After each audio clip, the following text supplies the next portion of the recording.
Shirui Lily Festival ki paulo ba chatkhiba paomee singi team amada Indian Army ki personal singna chatharakhiba thouong amadi makhoina tongliba gari adudagi Manipur haiba wahei asi Louthoknaba khanghallakhibagi thouong aduda Chenabasing mathak chap chaba action loukhatpa ngamdrabadi Governor Pham Thadokadabani haina amuko ki President Pheiroijam Nando Luwang na taksilakli Indian Army ki thouong adubu yaningdaba phongdokno All Manipur United Clubs Organization amuko All Manipur Women's Voluntary Association amawaba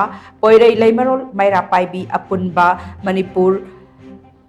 Pham Committee on Human Rights Cohort amadi Manipur Students Federation MSF na sinyo nangarang kwa kaitelda jangsin khiba khongjang amaga mari lena wafam masei mak no phongdokhibani Pheiroijam Nando Luwang na makata na hai mari suba maharegiment personal singna chatharakhiba thouong adu akan mamong da condemn tawi thouong adu leibak asigi constitution gi wang madani thouong asigi matangda Manipur gi miyamna kaidongda tumina leiroi Manipur asigi mayokta singnarakliba thouong asigi matangda governor amsung security advisor na tumina leisiliba asilaibak thibani thodok aduda Chenabasing gi mathakta governor na matik chaba action loukhatpiu karigumba action na mata loukhatpa ngamdrabadi governor moral ground resign tawpham thoki hainasu makna makhata ki ngarang chatharakhiba khongjang aduda mahiroi maira paibi club amadi organization kayana sarukya bagaloinena tongan tonma kholakya sulauki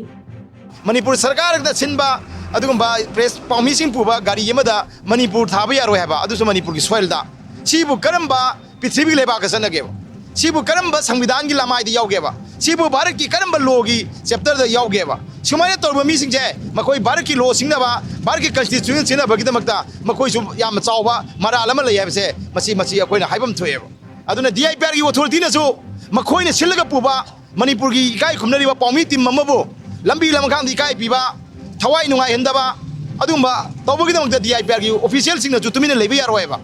adumba security personnel sing adugi mathakta adumkhoi ju complaint lodge tawdam neba ain gi mating lobodam neba aduga state tourism department na sinbani adumba sinba tourism department da disturb tawgiba akai atoi phangman lambi da tholaga mayam da adugumba yamna chaotic sinama thon gi bedo maduna Shirui Festival du